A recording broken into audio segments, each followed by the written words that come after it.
एक सुबह बादशाह अकबर अपने बगीचे में टहल रहे थे। आसमान में काले बादल घिराए थे, पर बारिश की एक भी बूंद नहीं गिर रही थी। अकबर ने आसमान की तरफ देखा और बोले, ये बादल भी दरबारियों जैसे हैं। ऊपर बहुत बातें करते हैं, पर नीचे कुछ बरसता नहीं। पास खड़े रक्षकों ने हंसी दबाई। उसी समय बीरबल वहां पहुंचे और मुस्कुराकर बोले, जहांपनाह, बादल अगर बरस जाए तो धरती हरी हो जाती है, पर अगर सिर्फ गड़गड़ाए तो डर बढ़ जाता है। दरबार भी वैसा ही होता है। अकबर हंस पड़े। बीरबल, तुम तो हर चीज में दर्शन खोज लेते हो, लेकिन एक बात बताओ, क्या तुम सच में इन बादलों से बात कर सकते हो? बीरबल ने झुककर कहा, हुजूर, अगर अनुमति दे तो कोशिश की जा सकती है। अकबर बोले, तो ठीक है, आज दरबार में तुम साबित करोगे कि इंसान बादलों से बात कर सकता है या नहीं। पहला दृश्य दरबार में चुनौती। दरबार में सभी मंत्री, सेनापति और विद्वान इकट्ठा हुए। अकबर ने सिंहासन पर बैठते हुए कहा, आज बीरबल बताएंगे कि वे बादलों से कैसे बात करते हैं। अगर वो सफल हुए तो हम उन्हें सोने की माला देंगे। अगर असफल रहे तो एक हफ्ते तक मौन रहेंगे। दरबार में सरसराहट फैल गई। एक दरबारी बोला, महाराज, ये तो असंभव है, बादल बोलते नहीं। दूसरा बोला, बीरबल क्या जादूगर हैं जो उनसे बात करेंगे? बीरबल शांत मुस्कुराए, हुजूर, जो दिल से सुनता है उसे प्रकृति की हर चीज बोलती है, बादल भी। अकबर ने कहा, ठीक है, तो जाकर बादलों से बात करो, हम सब यहीं से देखेंगे। दूसरा दृश्य, बीरबल की तैयारी। बीरबल दरबार से बाहर निकल गए। उन्होंने राजमहल की छत पर चढ़कर आसमान की ओर देखा। बादल गहरे और भारी थे। बीरबल ने गहरी सांस ली, दोनों हाथ फैलाए और बोले, हे बादलों, बादशाह अकबर तुम्हारी शिकायत कर रहे हैं कि तुम बिना बरसे लौट जाते हो। अब तुम्हें कुछ कहना है? सारी छत पर सन्नाटा छा गया। अचानक दूर आसमान में बिजली चमकी, चमक, फिर गड़गड़ाहट की आवाज, गर्र। बीरबल मुस्कुराए, देखिए हुजूर, बादल बोल रहे हैं। अकबर छत से नीचे से देख रहे थे। बोले, ये तो तूफान की आवाज है, जवाब नहीं। बीरबल ने कहा, हुजूर, बादलों की भाषा वही है, गड़गड़ाहट। वो कह रहे हैं कि धरती की तपन ज्यादा है, इसलिए वे अब बरस नहीं पा रहे। अकबर बोले, तो फिर उनसे कहो, जल्द बरस जाए। बीरबल ने आसमान की ओर देखा। हे बादलों, सम्राट की आज्ञा है, बारिश करो। थोड़ी देर तक कुछ नहीं हुआ। फिर हल्की हवा चली और अचानक बूंदें गिरने लगी। पूरा दरबार आश्चर्य से भर गया। अकबर चौंक कर बोले, बीरबल, ये तो कमाल हो गया। बीरबल मुस्कुराए, जहांपनाह, बादल डर से नहीं, प्यार से बरसते हैं। मैंने आदेश नहीं दिया, निवेदन किया। तीसरा दृश्य, दरबारियों की शंका। अगले दिन कुछ दरबारी बीरबल की सफलता से जलने लगे। एक ने कहा, यह तो संयोग था। दूसरा बोला, शायद बीरबल को पहले से पता था कि बारिश आने वाली है। उन्होंने मिलकर अकबर से कहा, हुजूर, बीरबल की बातें मायावी हैं, एक दिन और उन्हें परख लीजिए। अकबर बोले, ठीक है, कल अगर बीरबल सच में बादलों से बात कर सकते हैं तो उनसे कहो कि बारिश रुकवा दें। चौथा दृश्य, दूसरा दिन की परीक्षा। अगले दिन तेज बारिश हो रही थी। सारा आगरा भीग रहा था। अकबर ने खिड़की से बाहर देखा और बोले, बीरबल, अब जरा अपने बादलों से कहो कि रुक जाए। बीरबल मुस्कुराए, छत पर गए और बोले, हे बादलों, सम्राट अकबर के दरबार में सब भीग गए हैं, अब बस करो, थम जाओ।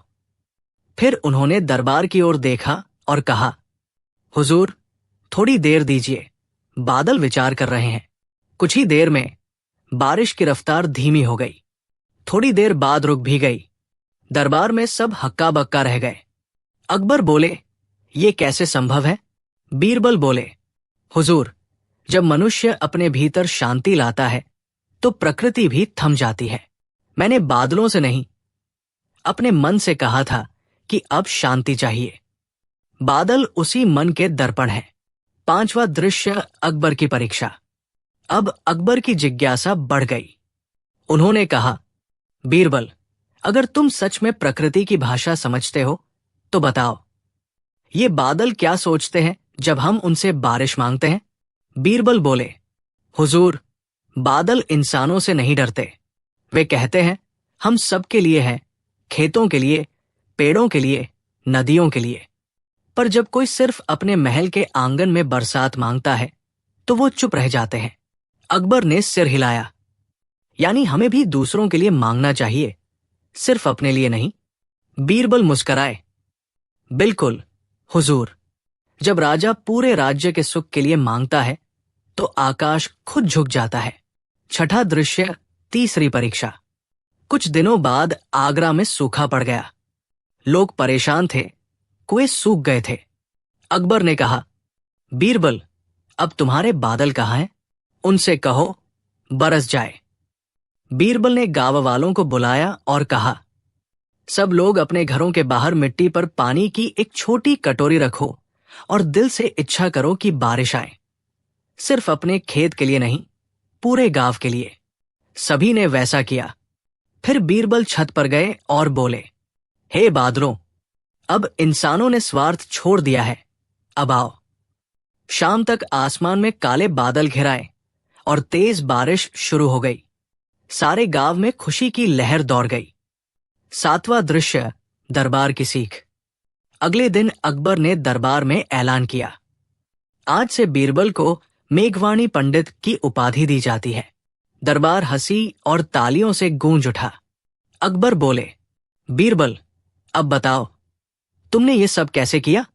क्या सच में बादल तुम्हारी बात सुनते हैं? बीरबल ने झुककर कहा, जहांपनाह, मैंने बादलों से नहीं, मनुष्यों से बात की थी। जब लोग मिलकर कुछ अच्छा चाहते हैं तो प्रकृति खुद उनकी मदद करती है। बादल तो बस उनकी भावना का दर्पण है। 8वां दृश्य, अकबर की विनम्रता। रात को अकबर अकेले बैठे थे। उन्होंने आसमान की ओर देखा और बुदबुदाए। सच में बीरबल की बातें गहरी है। बादल तो बहाना है, असली बरसात तो मन की होती है। अगले दिन उन्होंने बीरबल को बुलाया और कहा, बीरबल, आज मैंने भी बादलों से बात की। बीरबल मुस्कराए। और क्या जवाब मिला, हुजूर? अकबर बोले, उन्होंने कहा, जब राजा के मन में दया हो तब धरती पर अमन होता है। बीरबल झुककर बोले, हुजूर, यही असली संवाद है। कहानी का सार, प्रकृति से बात करने के लिए शब्द नहीं, भावना चाहिए। जो मन से शांत है वही बादलों की भाषा समझ सकता है। बरसात केवल आसमान से नहीं आती, दिल से भी आती है। अंतिम पंक्ति, जब ही आगरा में अचानक बारिश होती, लोग मुस्कराते हुए कहते, बात उस समय की है जब सम्राट अकबर का शासन अपने शबाब पर था। हर सुबह दरबार में कोई न कोई अजीब ओगरीब मामला आता ही रहता था। कोई चोरी, कोई झगड़ा, तो कभी कोई रहस्यमयी घटना।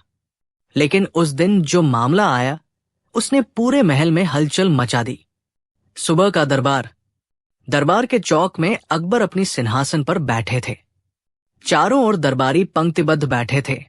तानसेन, अबुल फजल, मंसूर अली और बीच में हमेशा की तरह बीरबल अपनी शांत मुस्कुराहट के साथ। तभी एक सैनिक भागता हुआ आया। हुजूर, एक अद्भुत बात हुई है। शहर के मंदिर में रखी भगवान की मूर्ति बोल रही है। अकबर चौंक गए। क्या? मूर्ति बोल रही है? ये कैसी बात हुई? दरबार में सन्नाटा छा गया। कोई विश्वास नहीं कर पा रहा था।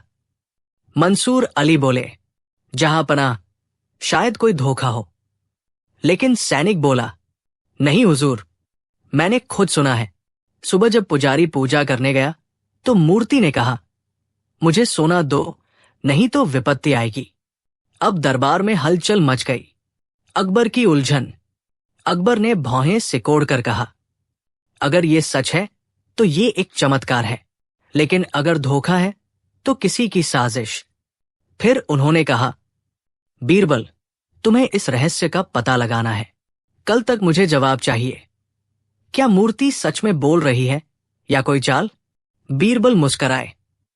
जहां पनाह, जो बोलती मूर्ति है वो कल मेरी भी सुन लेगी। अकबर हंस पड़े। तो जाओ बीरबल, और सच्चाई लेकर ही लौटना। मंदिर का मुआयना। अगले ही दिन बीरबल मंदिर पहुंचे। मंदिर बहुत पुराना था। संगमरमर की दीवारें, चांदी का दरवाजा और बीच में भगवान की मूर्ति। भीड़ जमा थी। सब एक दूसरे से फुसफुसा रहे थे। मूर्ति बोल रही है। आज उसने फिर कहा, मुझे सोना दो। बीरबल ने सबको शांत किया। सब लोग पीछे हट जाए। पहले मैं अकेले मंदिर में जाऊंगा। मंदिर में जाकर उन्होंने मूर्ति को ध्यान से देखा। सामने दिया जल रहा था। आसपास कुछ नहीं था, बस दीवार के पीछे हल्की सी जगह थी, जैसे कोई खोखला हिस्सा। बीरबल ने दीवार पर कान लगाया। अंदर से बहुत हल्की आवाज आ रही थी, मुझे सोना दो, मुझे सोना दो। बीरबल मुस्कुराए। लगता है ये भगवान नहीं, कोई लालच का भक्त बोल रहा है। बीरबल की योजना। बीरबल ने पुजारी से पूछा, ये मूर्ति किसने लगाई थी? पुजारी बोला, हुजूर, 2 महीने पहले एक अमीर व्यापारी ने इसे बनवाया था। नाम था सेठ माधवदास। बीरबल बोले, उसे दरबार में बुलाओ। अगले दिन माधवदास दरबार में पेश हुआ। बहुत अमीर आदमी, सोने के हार, कीमती कपड़े और चालाक चेहरा। अकबर बोले, सेठ जी, सुना है आपकी मूर्ति बोलती है?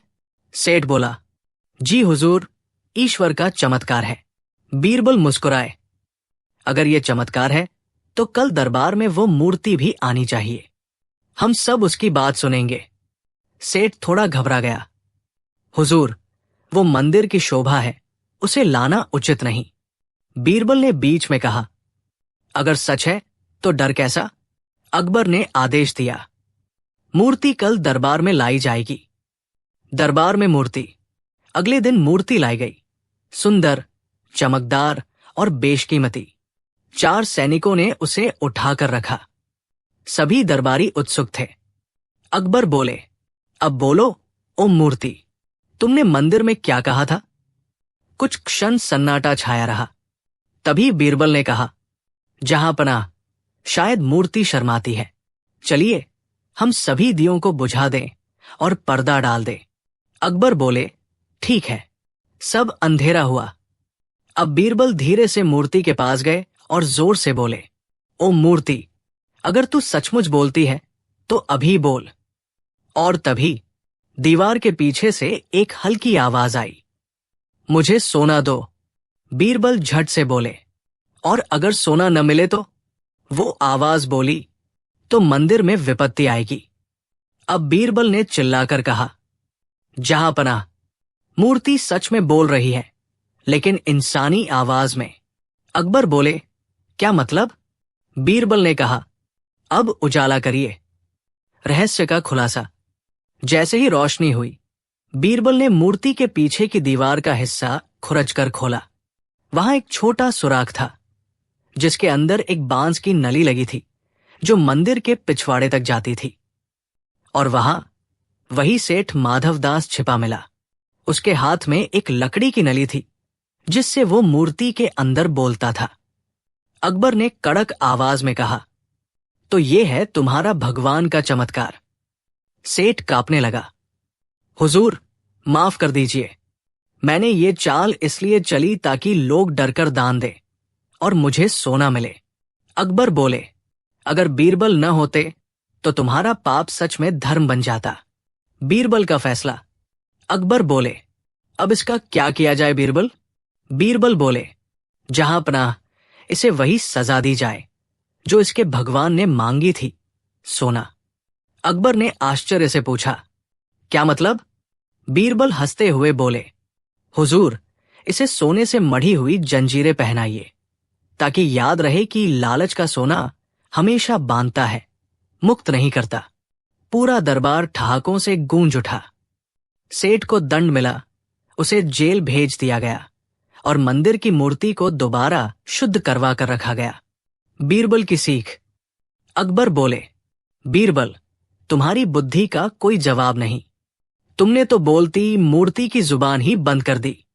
बीरबल मुस्कुराए।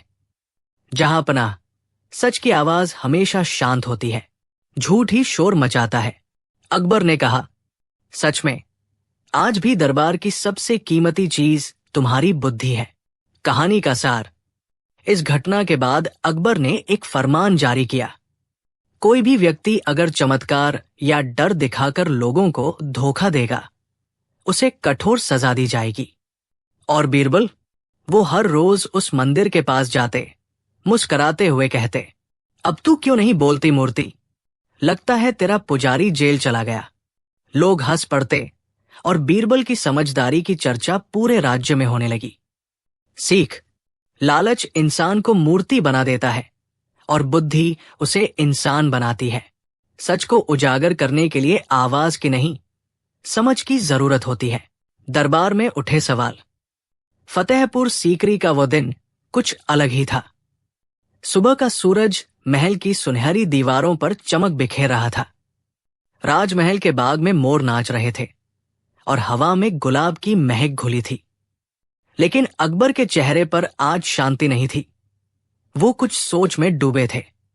बीरबल कहाँ है? अकबर ने गंभीर स्वर में पूछा। एक दरबारी झटपट बोला, जहांपनाह, वो बाग में किसी किसान से बात कर रहे हैं। अकबर बोले, जाओ, उन्हें तुरंत बुलाओ। आज दरबार में एक बहुत बड़ा मामला है। राजकोष का सबसे पुराना खजाना गायब हो गया है। कुछ ही देर में बीरबल दरबार में पहुंचे। उन्होंने अकबर के चेहरे की बेचैनी को देखते हुए कहा, मालूम होता है कुछ ऐसा हुआ है जिससे बादशाह सलामत की नींद उड़ गई है। अकबर ने गहरी सांस ली। बीरबल, तुम सही कह रहे हो। हमारे खजाने के कमरे से राजवंश का पुराना खजाना गायब हो गया है। वो वही है जो हमारे पूर्वज हुमायूं बादशाह के समय से चला आ रहा था। बीरबल ने शांत स्वर में कहा, महाराज, चोरी का कोई निशान नहीं। दरवाजे सलामत है, ताले भी टूटे नहीं, लेकिन सोने के 11 संदूक और जवाहरात के थैले गायब हैं। किसी ने बहुत सोच समझकर ये काम किया है। दरबार में सन्नाटा छा गया। सबकी नजरें बीरबल पर टिक गई। पहला मोड़, शक की परछाइयां। बीरबल ने अपनी मूंछों को हल्का सा सहलाया और बोला, जहांपनाह, इस चोरी के पीछे कोई अंदर का व्यक्ति है जो जानता था कि खजाने का रास्ता और चौकीदारों की ड्यूटी कब बदलती है। अकबर ने सिर हिलाया। हमारे पास 4 मुख्य चौकीदार हैं, राम खान, नसीरुद्दीन, गोपाल और दाऊद। चारों को हमने सालों से रखा है। बीरबल ने मुस्कुराते हुए कहा, तो फिर असली चोर इन्हीं चारों में से है, लेकिन सबूत के बिना किसी पर उंगली नहीं उठाई जा सकती। अकबर ने आदेश दिया, आज रात तुम खुद पहरा दो। बीरबल, मुझे कल सुबह सच चाहिए। बीरबल ने झुककर कहा, हुक्म सर आंखों पर। जहांपनाह। दूसरा मोड़, बीरबल की जांच। रात का समय था। महल की गलियों में सन्नाटा पसरा था। बीरबल ने खजाने के कक्ष के पास अपना छोटा सा डेरा डाला और चारों चौकीदारों की ड्यूटी को ध्यान से देखा। राम खान सबसे उम्रदराज मगर आंखें कमजोर। नसीरुद्दीन तेज दिमाग वाला पर लालची स्वभाव का। गोपाल भोला भाला लेकिन डरपोक। दाऊद चुप रहने वाला मगर चालाक। बीरबल ने एक योजना बनाई। उन्होंने चारों चौकीदारों से कहा, मुझे तुम सब पर भरोसा है, लेकिन राजा का आदेश है कि मैं एक जादू की परीक्षा लूंगा जिससे सच्चाई खुद सामने आ जाएगी। चारों हैरान रह गए। जादू की परीक्षा? बीरबल बोले, हां, मैंने बादशाह की आज्ञा से एक जादुई पेड़ लगाया है। कल सुबह जब सूरज उगेगा तो उस पेड़ की डाल झुकेगी उस इंसान की ओर जिसने खजाना चुराया है। चारों डर गए। बीरबल ने पेड़ के पास चारों को अलग अलग जगह खड़ा किया और कहा, अब तुम सब इस पेड़ को ध्यान से देखो और कसम खाओ कि तुम निर्दोष हो। जो झूठ बोलेगा उस पर पेड़ की परछाई पड़ेगी। तीसरा मोड़, बीरबल की चाल। रात भर किसी को नींद नहीं आई। सुबह जब सूरज उगा तो अकबर भी वहां पहुंचे। बीरबल ने मुस्कुराते हुए कहा, जहांपनाह, अब आप देखिए इस पेड़ का करिश्मा। चारों चौकीदार पेड़ के पास खड़े थे, चेहरे पर डर। पेड़ की परछाई एक दिशा में झुक रही थी, नसीरुद्दीन की ओर। दरबारियों में फुसफुसाहट होने लगी। अकबर गरजे, नसीरुद्दीन, क्या तू ही चोर है? नसीरुद्दीन कांपते हुए बोला, जहांपनाह, मैं निर्दोष हूं। बीरबल ने कहा, अगर तू निर्दोष है तो रात में तू बार बार अपने सिर पर क्यों हाथ रख रहा था? नसीरुद्दीन सक्का गया। मैं डर के मारे। डर के मारे नहीं, बीरबल बोले, गुनाह के डर से। फिर उन्होंने कहा, जहांपनाह, इस पेड़ में कोई जादू नहीं था। मैंने बस कहा था कि वो झुकेगा। लेकिन मैंने चौकीदारों से कहा था कि जिसने चोरी की है वो डर के मारे बार बार पेड़ को देखेगा कि कहीं सचमुच उसकी तरफ परछाई तो नहीं जा रही। और वही हुआ।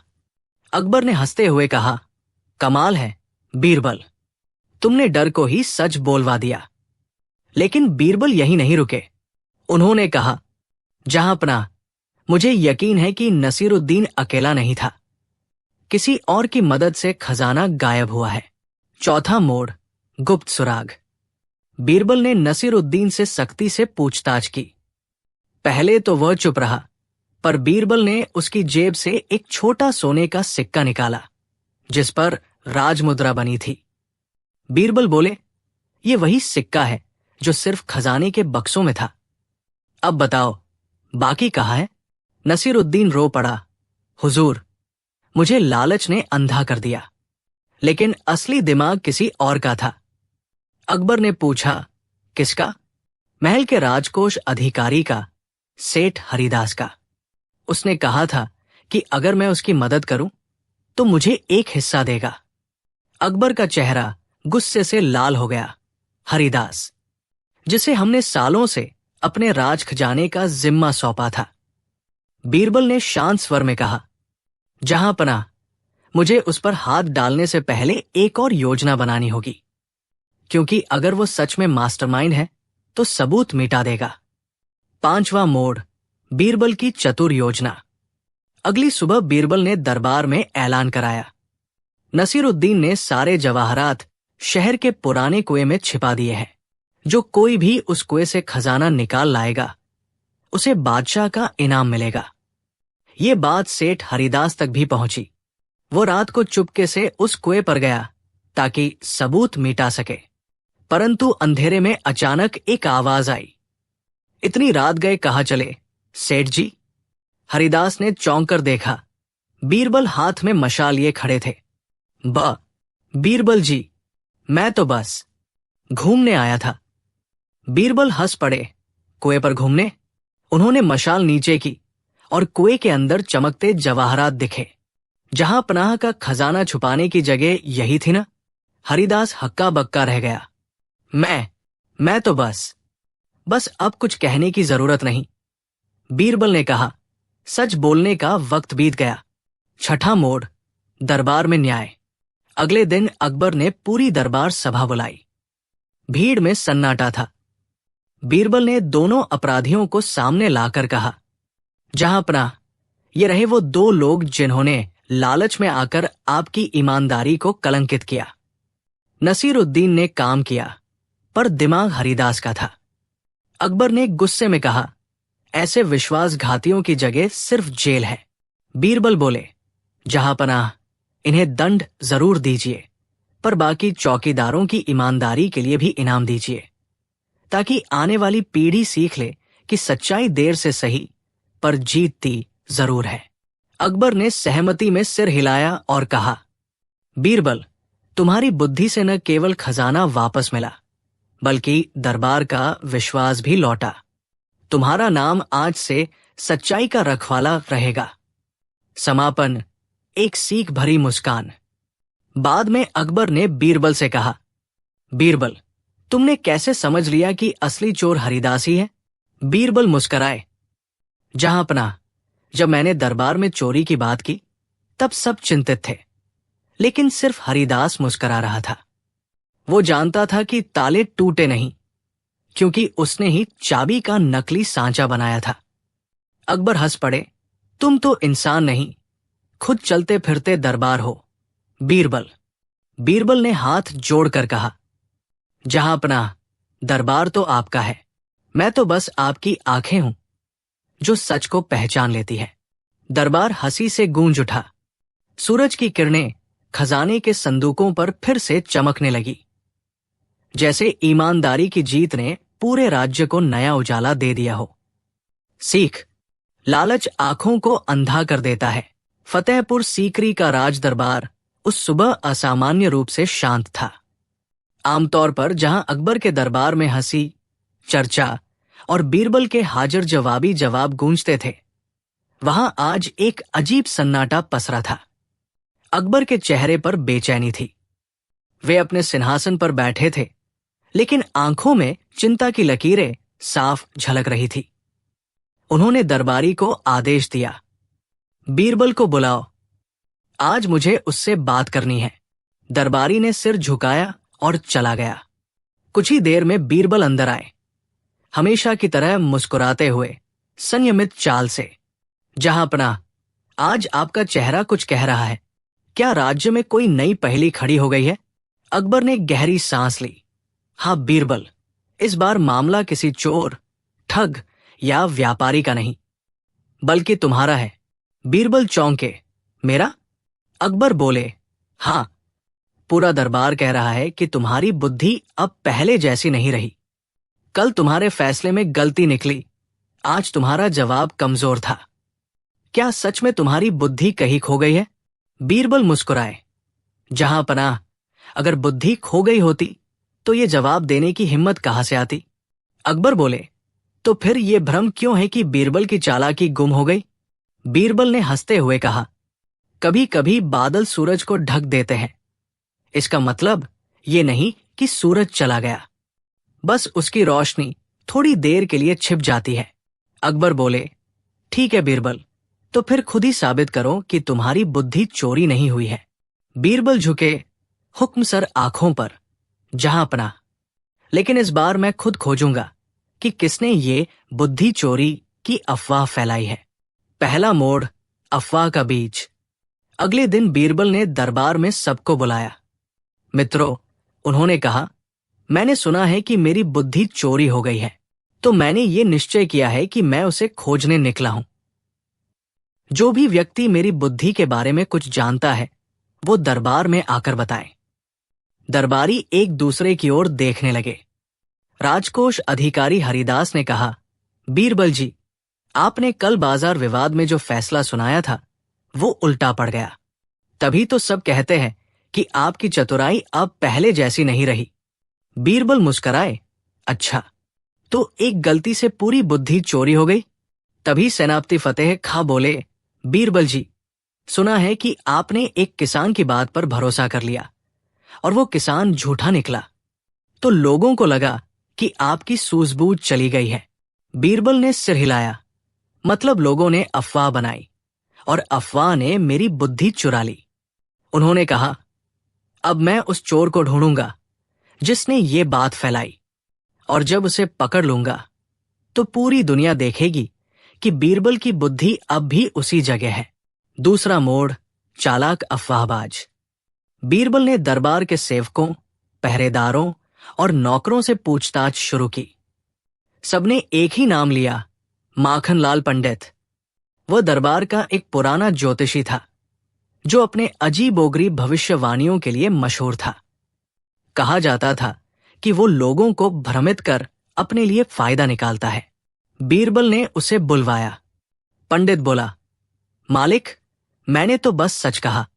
कल आपने गलत निर्णय दिया तो मैंने कहा कि शायद आपकी बुद्धि किसी ने चुरा ली। बीरबल मुस्कुराए, और तुमने ये भी कहा कि तुम्हारे पास एक मंत्र है जिससे खोई हुई बुद्धि वापस लाई जा सकती है। पंडित ने सिर हिलाया, हां महाराज, वो मेरा गुप्त ज्ञान है। बस थोड़ी पूजा करनी होगी और आपकी बुद्धि लौट आएगी। अकबर ने तुरंत कहा, बीरबल, क्यों ना आजमा लिया जाए? अगर पूजा से बुद्धि लौट आए तो नुकसान क्या? बीरबल बोले, जहांपनाह, नुकसान ये होगा कि जो बुद्धि कभी गई ही नहीं उसकी वापसी का श्रेय कोई और ले जाएगा। अकबर मुस्कुरा दिए, तो फिर तुम ही इस खेल का सच सामने लाओ। तीसरा मोड़, बुद्धि की पूजा। अगले दिन सुबह दरबार के आंगन में बड़ी पूजा रखी गई। पंडित माखनलाल ने लंबा आसन बिछाया। मंत्रों का जाप शुरू हुआ। सब दरबारी जिज्ञासु थे, देखते हैं बीरबल की बुद्धि सच में लौटती है या नहीं। बीरबल भी मौन होकर बैठे थे। पंडित ने कहा, बुद्धि देवी को प्रसन्न करने के लिए बीरबल को अपनी सबसे प्रिय चीज यहां रखनी होगी। बीरबल मुस्कुराए, मेरी सबसे प्रिय चीज है मेरी वाणी। उन्होंने कागज पर लिखा, मैं आज के बाद किसी प्रश्न का उत्तर नहीं दूंगा। और वही पर्चा सबके सामने रख दिया। दरबार में फुसफुसाहट फैल गई। अब तो बीरबल बोलना छोड़ देंगे। पूरे दिन बीरबल मौन रहे। कोई सवाल पूछता, वो बस मुस्कुरा देते। अकबर भी परेशान हो गए। बीरबल, कुछ तो बोलो। बीरबल ने इशारे से कहा, मैं तो बुद्धि की खोज में हूं, जब मिलेगी तब बोलूंगा। चौथा मोड़, मौन का जाल। 3 दिन बीत गए। दरबार में उलझन बढ़ गई। जहां पहले बीरबल की सूझबूझ सबका मार्गदर्शन करती थी, अब हर निर्णय में गलती हो रही थी। अकबर बोले, लगता है सच में बीरबल की बुद्धि चली गई है। लेकिन बीरबल की नजर लगातार माखनलाल पर थी। तीसरे दिन रात में उन्होंने गुप्त रूप से अपने एक विश्वसनीय सेवक को भेजा और कहा, इस पंडित के घर की तलाशी लो, लेकिन चुपचाप। सेवक रात में गया और लौटा तो उसके पास एक सोने की मूर्ति थी, जिस पर लिखा था बुद्धि देवी। बीरबल समझ गए, यही खेल था। पंडित ने सोने की मूर्ति बनवाकर पूजा के नाम पर धन इकट्ठा करना शुरू किया था। 5वां मोड़, असली परीक्षा। अगले दिन बीरबल ने दरबार में कहा, जहां पनाह, मेरी बुद्धि मुझे वापस मिल गई है, लेकिन वो इस मूर्ति में छिपी है। अकबर ने आश्चर्य से पूछा, ये कैसे? बीरबल बोले, पंडित जी ने कहा था कि मेरी बुद्धि इस मूर्ति में आ जाएगी, तो अब मैं इसे मंदिर में रख दूंगा ताकि सबकी बुद्धि लौटे। दरबार हंस पड़ा। माखनलाल पंडित के चेहरे का रंग उड़ गया। बीरबल ने कहा, लेकिन जहां पनाह, इससे पहले कि मैं इसे मंदिर में रखूं, क्यों न देख ले कि ये सच में बुद्धि लौटाती है या नहीं। उन्होंने मूर्ति अकबर को दी, इसे अपने सिर पर रखिए। अकबर ने मजाक में रख लिया। बीरबल बोले, अब दरबारियों से एक प्रश्न पूछिए, कौन ईमानदार है और कौन चोर? अकबर ने पूछा, और तभी बीरबल ने कहा, जो डर के मारे जवाब नहीं दे पाएगा, वही असली चोर है और वही इस अफवाह का फैलाने वाला। सभी की निगाहें माखनलाल पर टिक गई। वो कांपने लगा। मुझे माफ कर दीजिए बीरबल जी, मैं बस मजाक कर रहा था। लेकिन लोग उसे सच मान बैठे। बीरबल बोले, मजाक तब तक मजाक है जब तक वो किसी की इज्जत न चुराए। तुमने अफवाह फैलाकर मेरी नहीं, दरबार की बुद्धि चुराई थी। 6ठा मोड़, अकबर का न्याय। अकबर बोले, माखनलाल, तुम्हारी गलती से दरबार में भ्रम फैल गया, तुम्हें दंड तो मिलेगा। लेकिन बीरबल ने कहा, जहां पनाह, इसे दंड न दीजिए, बल्कि सीख दीजिए। अकबर बोले, क्या सीख? बीरबल बोले, इसे 1 साल तक दरबार में मौन रहकर काम करना होगा, ताकि ये समझ सके कि हर शब्द की कीमत क्या होती है। अकबर मुस्कुराए, बीरबल, सच में तुम्हारी बुद्धि चोरी नहीं हुई थी, बस वो थोड़ी देर के लिए मौन हो गई थी। समापन, बुद्धि की असली पहचान। बाद में अकबर ने बीरबल से कहा, बीरबल, तुमने ये सब खेल क्यों रचा? अगर तुम चाहो तो पंडित को पहले दिन ही पकड़ सकते थे। बीरबल ने मुस्कुराते हुए कहा, जहां पनाह, अगर मैं उसे तुरंत पकड़ लेता तो लोग कहते बीरबल डर गया। लेकिन जब मैंने खुद को बुद्धिहीन दिखाया, तब सबको एहसास हुआ कि असली बुद्धि वही होती है जो परिस्थिति को समझे, ना कि हर वक्त बोले। अकबर ने हंसते हुए कहा, तो ये थी तुम्हारी चोरी हुई बुद्धि की कहानी, जो दरअसल कभी चोरी हुई ही नहीं। बीरबल झुके और बोले, जहां पनाह, बुद्धि चोरी नहीं होती, बस भ्रम के पर्दे के पीछे थोड़ी देर के लिए छिप जाती है। दरबार में ठहाके गूंज उठे। अकबर ने आदेश दिया, आज से इस दिन को बुद्धि दिवस कहा जाएगा, ताकि सबको याद रहे कि बुद्धि की रक्षा वाणी से नहीं, विवेक से होती है। बीरबल और दूध की परीक्षा प्रस्तावना। एक रहस्यमयी सुबह। फतेहपुर सीकरी का सूरज उस दिन कुछ अलग ही चमक रहा था। महल के भीतर हलचल थी, पर राजा अकबर के चेहरे पर उलझन की रेखाएं थी। आज दरबार में एक ऐसा मामला आने वाला था जिसने पूरे राज्य को सोच में डाल दिया था। मामला था दूध की परीक्षा का। सुबह सुबह दरबार का संदेशवाहक अकबर के पास आया और बोला, जहां पनाह, एक गरीब किसान दरबार के बाहर खड़ा है। कहता है कि उसके गांव के लोग उसे झूठा ठहरा रहे हैं। वो आपकी इंसाफ चाहता है। अकबर ने कहा, उसे अंदर बुलाओ। पहला दृश्य, किसान की पुकार। दरबार में एक दुबला पतला किसान आया।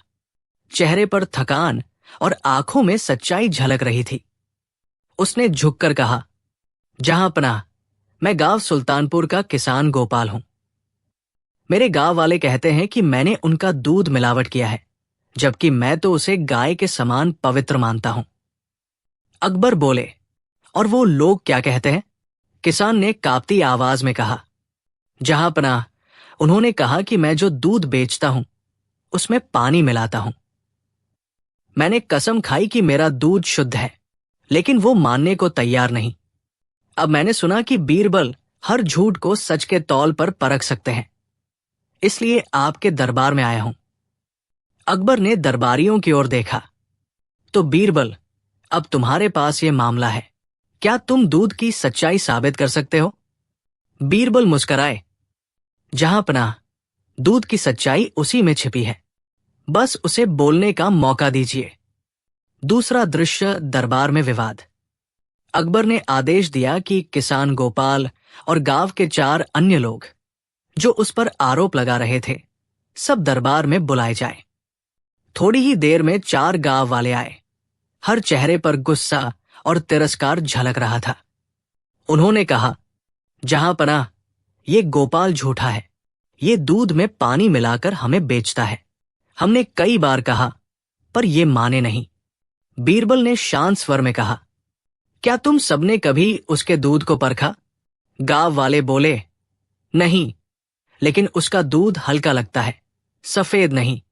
बीरबल बोले, तो तुमने अंदाजे से सच्चाई तय की? आज बीरबल की अदालत में दूध खुद गवाही देगा। तीसरा दृश्य, बीरबल की अनोखी तैयारी। बीरबल ने कहा, जहां पनाह, मुझे 3 दिन का समय चाहिए। मैं दूध की परीक्षा करूंगा। अकबर बोले, 3 दिन? बीरबल ने कहा, हाँ जहां पनाह, सच की जड़ें रातों रात नहीं उगती। फिर उन्होंने दरबार में कहा, कल सुबह हर गांव वाला और गोपाल सब अपने अपने घर का दूध लेकर आएंगे, 1-1 घड़ा। कोई मिलावट नहीं होनी चाहिए। चौथा दृश्य, दूध का इम्तिहान। अगली सुबह महल के आंगन में 7 घड़े रखे गए, 5 गांव वालों के, 1 गोपाल का और 1 खाली घड़ा बीरबल का।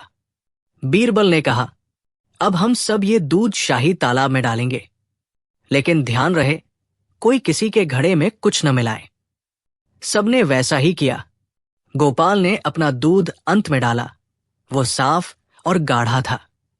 बाकी गांव वालों के दूध कुछ हल्के लगे, लेकिन किसी ने कुछ नहीं कहा। बीरबल बोले, अब हम इस दूध को 2 दिन के लिए छोड़ देंगे। तीसरे दिन खुद भगवान इसका निर्णय देंगे। 5वां दृश्य, रात की चाल। उसी रात गांव के 2 चालाक आदमी चुपके से तालाब के पास गए। एक ने कहा, अगर हमारा दूध सच में मिलावटी साबित हुआ तो हमारी इज्जत चली जाएगी। दूसरे ने कहा, चिंता मत कर, चलो थोड़ा पानी और डाल देते हैं ताकि सबका दूध एक जैसा लगे। दोनों ने पानी डाला और लौट गए, लेकिन उन्हें नहीं पता था कि बीरबल ने अपने आदमी को वहां निगरानी पर रखा था। छठा दृश्य, दूध का रहस्य। तीसरे दिन बीरबल, अकबर और दरबारी सब तालाब के पास पहुंचे। तालाब के किनारे सफेद झाग तैर रहे थे, लेकिन बीरबल की नजर उस कोने पर थी जहां उन्होंने अपना खाली घड़ा रखा था। उन्होंने उसे खोला। उसमें से हल्की सी गाय की महक आ रही थी। बीरबल मुस्कुराए। जहां पनाह, सच्चाई तैयार है। 7वां दृश्य, बुद्धि की परीक्षा। दरबार में सब फिर जमा हुए। बीरबल ने कहा, जहां पनाह, मैंने दूध की परीक्षा पूरी कर ली है। अब हर व्यक्ति अपना परिणाम खुद सुनेगा। उन्होंने गोपाल की ओर देखा। तुम्हारा दूध तालाब में डालने के बाद भी अपनी गाढ़ी परत बना चुका है। इसका मतलब तुम्हारा दूध शुद्ध था। फिर उन्होंने बाकी गांव वालों की ओर देखा। तुम्हारे दूध ने कोई परत नहीं बनाई, बल्कि नीचे गंदगी छोड़ दी। इसका अर्थ है कि तुम्हारे दूध में पानी और अन्य चीजें मिली थी। गांव वाले चौंक गए। ये कैसे संभव है? बीरबल बोले, क्योंकि शुद्ध दूध हमेशा ऊपर उठता है, जैसे सच्चाई हमेशा सामने आती है, और मिलावटी दूध नीचे जमता है, जैसे झूठ हमेशा गिरता है। अकबर ने तालियों के साथ कहा, वाह बीरबल, ये तो बहुत सुंदर कहा। 8वां दृश्य, सच्चाई का खुलासा। अब बीरबल ने कहा, लेकिन जहांपनाह, सच्चाई यही खत्म नहीं होती। 2 रात पहले 2 आदमी तालाब में पानी डालने आए थे, ताकि दूध का फर्क मिट जाए। अकबर ने कठोर स्वर में पूछा, कौन थे वो? बीरबल ने कहा, वो खुद अभी दरबार में मौजूद है। फिर उन्होंने 2 गांव वालों की ओर इशारा किया। इनके पैरों के निशान तालाब की मिट्टी में मिले हैं, और इनके कपड़े अब भी उसी मिट्टी की गंध लिए हुए हैं। दोनों डर के मारे कांपने लगे और सच उगल दिया। हमसे गलती हो गई बीरबल जी, हमने पानी डाला था, लेकिन हमने सोचा कि सबका दूध एक जैसा लगे। बीरबल ने कहा, झूठ हमेशा खुद को छिपाने की कोशिश करता है, पर सच उसका चेहरा उजागर कर देता है। 9वां दृश्य, अकबर का निर्णय। अकबर बोले, बीरबल, तुम्हारी बुद्धि का कोई जवाब नहीं। तुमने न केवल दूध की सच्चाई बताई, बल्कि झूठ का चेहरा भी दिखाया। उन्होंने उन गांव वालों को दंड दिया। 1 महीने तक तुम लोगों को गांव के हर बच्चे को मुफ्त दूध देना होगा, ताकि तुम्हारा झूठ सच्चाई की सेवा में बदले। फिर गोपाल से कहा, तुम्हारी सच्चाई ने आज दरबार का सम्मान बढ़ाया है। तुम्हें 50 सोने के सिक्के इनाम में दिए जाते हैं। 10वां दृश्य, बीरबल की सीख।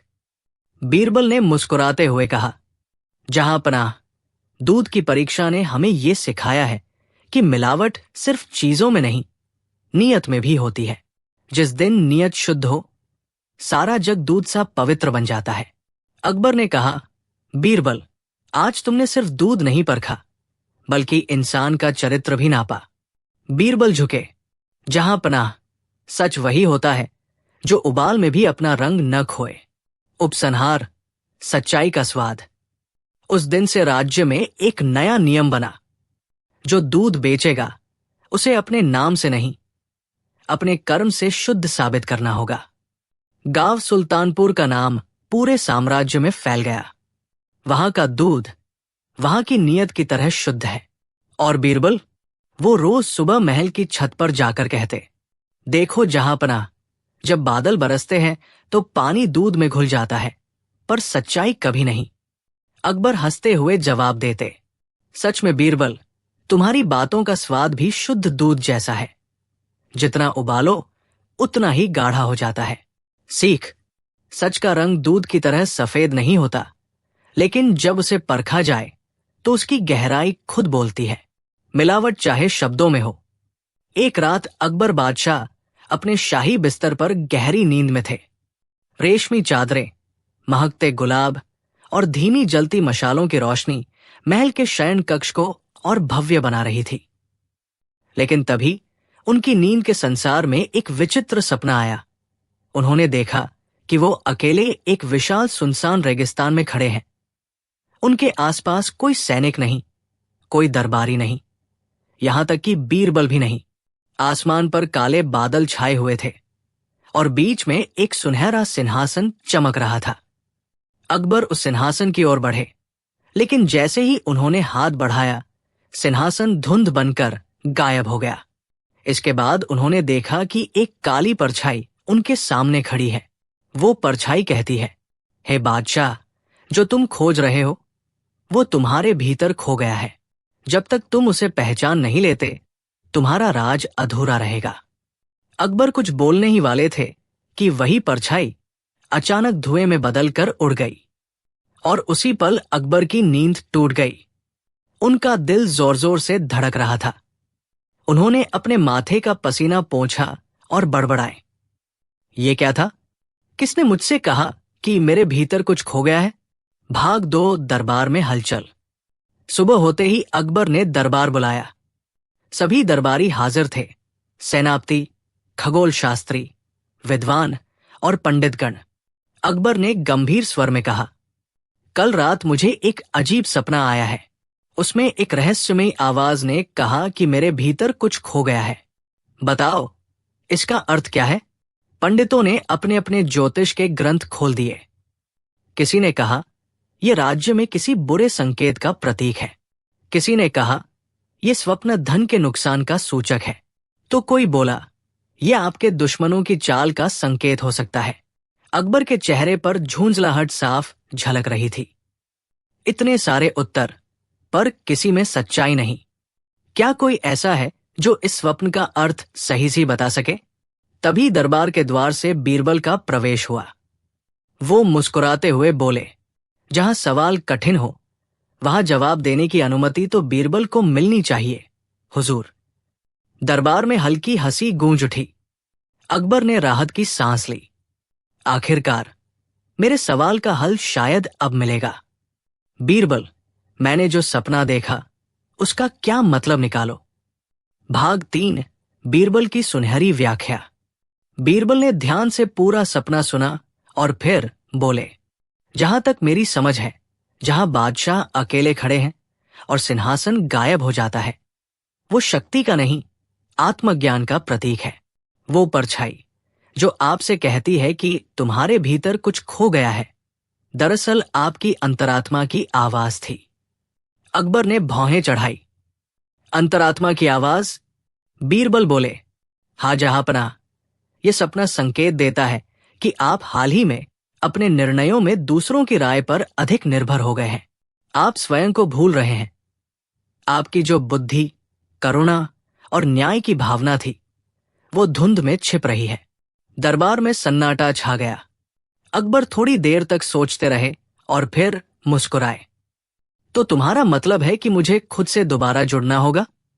बिल्कुल, हुजूर, बीरबल ने झुककर कहा। आपके भीतर जो राजा है उसे फिर से जागृत करना होगा। भाग 4, बीरबल की परीक्षा। अकबर बोले, अगर सच में मैं खुद को भूल गया हूं तो बताओ बीरबल, मैं उसे कैसे ढूंढूं? बीरबल मुस्कुराए, हुजूर, उसके लिए आपको एक यात्रा करनी होगी। बिना सेना, बिना दरबारी, बिना राजचिन्हों के, केवल आप एक साधारण व्यक्ति बनकर जनता के बीच जाए। वहां आपको अपने असली रूप की झलक मिलेगी। अकबर कुछ पल सोचते रहे और फिर बोले, ठीक है बीरबल, जैसा तुम कहो, लेकिन तुम मेरे साथ रहोगे। दोनों ने अपने भेष बदल लिए।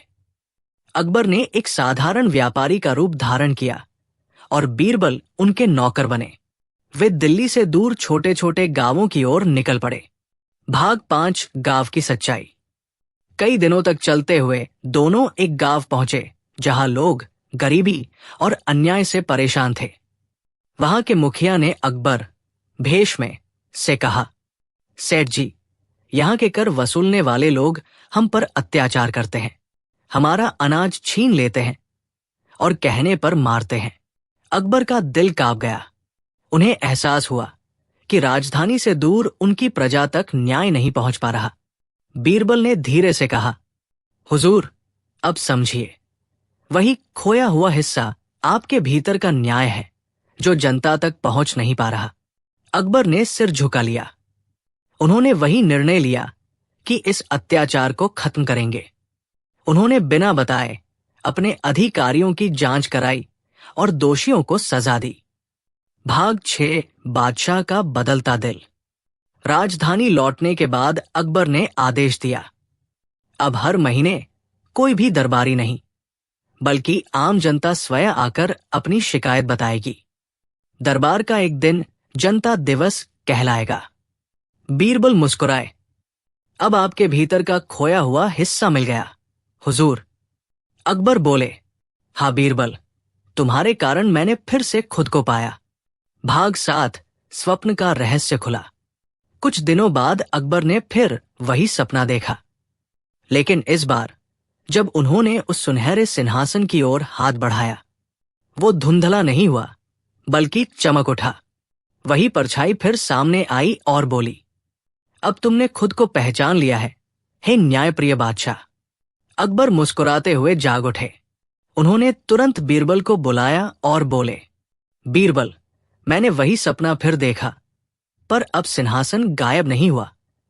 बीरबल हंसकर बोले, क्योंकि अब आपके भीतर का राजासो नहीं रहा, जाग चुका है। भाग 8 दरबार की हंसी और सीख। अगले दिन अकबर ने सब दरबारियों को बुलाया और कहा, कभी कभी हमारे सपने हमें वो सिखाते हैं जो कोई गुरु या किताब नहीं सिखा सकता। फिर उन्होंने हंसते हुए कहा, और अगर वो सपना समझना हो तो उसके लिए बीरबल जैसा दोस्त जरूरी है। बीरबल झुककर बोले, हुजूर, सपना वही होता है जो हमें जगाए, सुलाए नहीं। दरबार ठहाकों से गूंज उठा। कहानी की सीख। कभी कभी हमें खुद को पहचानने के लिए दूसरों की आंखों से नहीं, अपने भीतर की आवाज से देखना पड़ता है। अकबर ने अपने सपने में जो खोया पाया वो किसी राज्य का नहीं, खुद का बोध था, और उसे जगाया बीरबल ने अपनी सच्ची बुद्धि से। गर्मी, सूखा और चिंता। दिल्ली के आसमान में धूप की तलवारें चमक रही थी। कई हफ्तों से बारिश नहीं हुई थी। नदियां सूखने लगी थी और खेतों की मिट्टी दरक रही थी। अकबर बादशाह अपने शाही बाग में टहल रहे थे। उनके चेहरे पर चिंता साफ झलक रही थी। उन्होंने बीरबल को बुलाया। बीरबल, ये कैसी विपत्ति है? आसमान जैसे रूठ गया है। जनता प्यास से तड़प रही है। क्या कोई उपाय नहीं? बीरबल ने आसमान की ओर देखा, फिर मुस्कुराकर बोले, जहां पनाह, जब आसमान जवाब नहीं देता तो जमीन खुद बोलने लगती है। शायद धरती ही कोई राज बताना चाहती है। अकबर बोले, तो क्या तुम्हारे पास कोई योजना है? हाँ हुजूर, पहले हमें उस चमत्कारी पानी की खोज करनी होगी जो खुद धरती के भीतर छिपा है। दरबार में फुसफुसाहट फैल गई। चमत्कारी पानी? सबने हैरानी से कहा। बीरबल ने मुस्कुराकर कहा, वो पानी जो सिर्फ सच्चे इरादे से मिल सकता है। झूठे या लालची इंसान को वो पानी कभी नहीं दिखेगा। भाग 2 बीरबल की अजीब योजना। अगले दिन अकबर और बीरबल अपने सैनिकों के साथ शहर से बाहर निकले। बीरबल ने सबको कहा, जहां पनाह, अब हर दरबारी अपने अपने तरीके से इस पानी की खोज करे, लेकिन याद रखिए, सिर्फ सच्चे मन वाला ही इसे पा सकेगा। सभी दरबारी अलग अलग दिशाओं में निकल पड़े। किसी ने कुएं खोदने का आदेश दिया, कोई पहाड़ की ओर चला गया, तो कोई झील के किनारे मंत्र पढ़ने लगा। 3 दिन बीत गए, सब लौटे, लेकिन किसी को भी चमत्कारी पानी नहीं मिला। अकबर नाराज होकर बोले, बीरबल, ये तो मूर्खता थी। न पानी मिला, न कोई निशानी। बीरबल मुस्कुराए, हुजूर, अभी खोज अधूरी है। अब हमें जनता के बीच जाना होगा, क्योंकि सच्चाई वहां छिपी है। भाग 3 गरीब किसान का कुआं। बीरबल अकबर को लेकर एक छोटे गांव पहुंचे। वहां एक बूढ़ा किसान सूखी जमीन जोत रहा था। अकबर ने पूछा, बाबा, इतनी सूखी धरती में हल क्यों चला रहे हो? बूढ़ा मुस्कुराया, हुजूर, जब तक मेहनत की मिट्टी हिलती नहीं, तब तक बरसात भी नहीं आती। भगवान मेरे पसीने को पानी बना देगा। बीरबल ने अकबर की ओर देखा और बोला, हुजूर, यही है वो चमत्कारी पानी, पसीना। अकबर चौंक गए। क्या? बीरबल बोले, हाँ जहां पनाह, ये वही पानी है जो सच्चे मन, मेहनत और उम्मीद से निकलता है। ये इंसान की सबसे बड़ी ताकत है। अकबर गहरी सोच में पड़ गए। उन्होंने उस किसान के लिए नया कुआं खुदवाने का आदेश दिया और बोला, तुम्हारे पसीने ने हमें सबक सिखाया। भाग 4 बीरबल की परीक्षा। लेकिन कहानी यही खत्म नहीं हुई। दरबार लौटकर एक दरबारी, जिसका नाम था रईस खान, बोला, जहां पनाह, बीरबल ने आपको मूर्ख बनाया है। क्या पसीना कोई चमत्कारी पानी हुआ? अकबर ने मुस्कुराकर कहा, बीरबल, अब तुम्हें सच में वो पानी लाकर दिखाना होगा जिसे देखकर सब कहें ये चमत्कारी है। बीरबल ने सिर झुकाकर कहा, जो हुक्म हुजूर। भाग 5 रहस्यमयी झील। अगले दिन बीरबल अकेले ही निकल पड़े।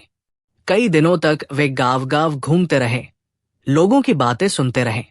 एक दिन उन्हें एक झील मिली, बिल्कुल शांत, लेकिन उसमें सूरज की रोशनी पड़ते ही पानी नीले सुनहरे रंग में चमक उठता था। बीरबल ने झील का थोड़ा पानी लेकर एक बोतल में भरा और दरबार लौट आए। जहां पनाह, ये रहा चमत्कारी पानी। अकबर ने पूछा, इसमें क्या चमत्कार है? बीरबल बोले, इसे देखने वाले को उसका सच्चा चेहरा दिखता है, चाहे वो राजा हो या भिखारी। भाग 6 सच का आईना। अकबर ने जिज्ञासावश उस पानी में झांका। पहले तो उन्हें अपना चेहरा दिखा, लेकिन अगले ही पल उन्होंने देखा वो अपने सिंहासन पर बैठे हैं, मगर जनता दुखी है और वो खुद असहाय लग रहे हैं। अकबर के चेहरे का रंग उड़ गया। उन्होंने बोला, बीरबल, ये क्या है? बीरबल शांत स्वर में बोले, ये पानी आपकी आत्मा का आईना है हुजूर। ये किसी का झूठा रूप नहीं दिखाता, ये बताता है कि हम भीतर से क्या है। दरबार में सन्नाटा छा गया। फिर बीरबल ने आगे कहा, जब तक हम भीतर के सच को नहीं पहचानेंगे, तब तक बाहर का सुख अधूरा रहेगा। अकबर ने सिर झुका लिया और बोला, बीरबल, तुमने फिर से हमें सच्चा ज्ञान दिया। भाग 7 दरबार की सीख।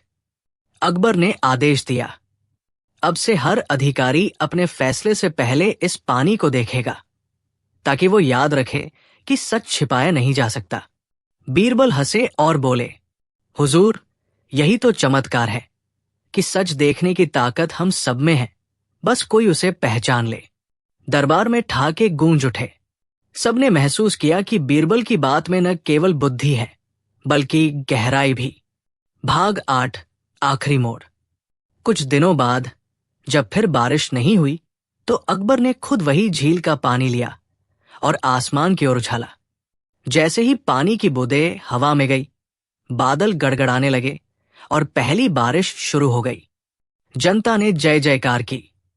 अकबर बादशाह जिंदाबाद, बीरबल जिंदाबाद। बीरबल मुस्कुराए और धीरे से बोले, हुजूर, देखा, मेहनत, सच्चाई और विश्वास, यही तीनों मिलकर चमत्कार करते हैं। अकबर ने कहा, और तुम्हारी बुद्धि ने उस चमत्कार को पहचान लिया। एक दिन अकबर के दरबार में एक अजीब सा मामला आया। एक व्यापारी बदहवास हालत में दौड़ता हुआ आया और बोला, हुजूर, मुझे इंसाफ चाहिए। किसी ने मेरे ऊपर झूठा आरोप लगाया है। अकबर ने कहा, कौन सा आरोप? व्यापारी बोला, मेरे पड़ोसी ने कहा है कि मैंने उसके घर से चोरी की है, जबकि मैंने उसके घर का रास्ता तक नहीं देखा। दरबार में खुसर पुसर शुरू हो गई। अकबर ने आदेश दिया, उस पड़ोसी को बुलाया जाए। थोड़ी देर में पड़ोसी भी आया। वो बोला, जहां पनाह, इसने मेरे घर से सोने की थाली चुराई है। मैंने अपने सपने में खुद इसे चोरी करते देखा। पूरा दरबार हंसी से गूंज उठा। अकबर ने भौहें चढ़ाई। सपने में देखा? तो क्या सपने का सच भी होता है? पड़ोसी बोला, जहां पनाह, झूठ नहीं बोल रहा, सपना भी सच्चाई दिखाता है। अकबर मुस्कुराए, ठीक है, तो अब इस झूठे सच्चे सपने का फैसला बीरबल करेगा। भाग 2 बीरबल की एंट्री। बीरबल को बुलाया गया। वो हमेशा की तरह मुस्कुराते हुए दरबार में आए और बोले, जहां पनाह, क्या मामला है? लगता है आज कोई सपना भी साक्षी बन गया है। अकबर ने पूरा मामला बताया। बीरबल थोड़ी देर सोचकर बोले, हुजूर, मैं इस मुकदमे की सच्चाई 24 घंटे में बता दूंगा, लेकिन मुझे इन दोनों को अपने साथ रखना होगा। अकबर ने इजाजत दी। भाग 3 बीरबल की चालाकी। बीरबल दोनों को लेकर अपने घर पहुंचे। रात का समय था। उन्होंने दोनों से कहा, अब तुम दोनों यही सो जाओ, लेकिन याद रखना, जो झूठ बोलेगा उसका सपना आज टूट जाएगा। दोनों डर गए। व्यापारी तो शांत होकर सो गया, लेकिन पड़ोसी बेचैन था। बीरबल ने जानबूझकर अपने नौकर से जोर से कहा, सुनो, इस घर में एक तोता है जो रात में झूठ बोलने वाले की आवाज सुन लेता है और सुबह उसका नाम बोलता है। यह सुनकर पड़ोसी कांप गया। वो पूरी रात सो नहीं सका। सुबह होते ही बीरबल ने नौकर से पूछा, तोते ने क्या कहा? नौकर बोला, हुजूर, तोता पूरी रात शांत रहा। बीरबल बोले, शांत रहा? यानी किसी ने झूठ बोलने की कोशिश नहीं की। लेकिन जो बेचैन था वही सच्चा चोर है। उन्होंने पड़ोसी की ओर देखा। सपना नहीं, डर तुम्हारे चेहरे पर लिखा है। पड़ोसी कांपते हुए बोला, हुजूर, माफ कर दो, थाली मैंने ही चुराई थी। मैंने सोचा कि इस पर झूठा आरोप लगाकर बच जाऊंगा। पूरा दरबार ठहाकों से गूंज उठा। भाग 4, अकबर की हैरानी। अगले दिन बीरबल ने दोनों को लेकर दरबार में पेश किया। अकबर ने पूछा, बीरबल, तुमने ये कैसे साबित किया कि सपना झूठ था? बीरबल मुस्कुराए, जहां अपना झूठ को सच बनाने के लिए बस इतना करना होता है, उसे उसके डर के सामने खड़ा कर दो। अकबर बोले, मतलब? झूठ तब तक मजबूत होता है जब तक वो अंधेरे में रहता है। जैसे ही उसे रोशनी दिखती है वो खुद टूट जाता है। मैंने बस उसका डर दिखाया और सच अपने आप सामने आ गया। अकबर मुस्कुराए, सचमुच तुमने झूठ को सच में बदल दिया, लेकिन अपने तरीके से। भाग 5, दरबार में मजेदार मोड़। अकबर ने हंसते हुए कहा, बीरबल, अगर तुम्हें ऐसा तोता मिल जाए जो सारे झूठे दरबारियों के नाम बोले तो राज्य का बहुत भला हो जाएगा। बीरबल बोले, हुजूर, वो तोता तो पहले से ही यहां बैठा है। अकबर ने पूछा, कहा?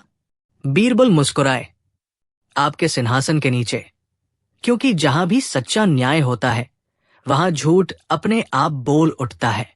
दरबार हंसी से गूंज उठा। अकबर ने खिलखिलाकर कहा, बीरबल, तुम्हारी बातों में तर्क भी है और तंज भी। भाग 6, बीरबल की सीख। मामला निपट गया। व्यापारी को इनाम मिला और पड़ोसी को सजा, लेकिन दरबार में सभी सोच में पड़ गए। बीरबल ने तो झूठ को सच बना दिया। अकबर ने पूछा, बीरबल, बताओ, क्या हर झूठ को सच बनाया जा सकता है? बीरबल बोले, जहां पनाह, हर झूठ का सच उसके भीतर ही छिपा होता है। बस उसे सही तरह से देखा जाए तो वो खुद अपना सच बता देता है। अकबर बोले, तो क्या मतलब है इसका? मतलब ये, हुजूर, जब इंसान अपनी गलती मान लेता है तो उसका झूठ भी सच्चाई बन जाता है, क्योंकि स्वीकार करना ही सबसे बड़ा सच है। अकबर ने सिर हिलाया। बीरबल, तुम्हारे जवाबों में हमेशा सीख होती है। आज तुमने फिर से साबित कर दिया कि बुद्धि से बड़ा कोई हथियार नहीं। भाग 7, आखिरी मोड़।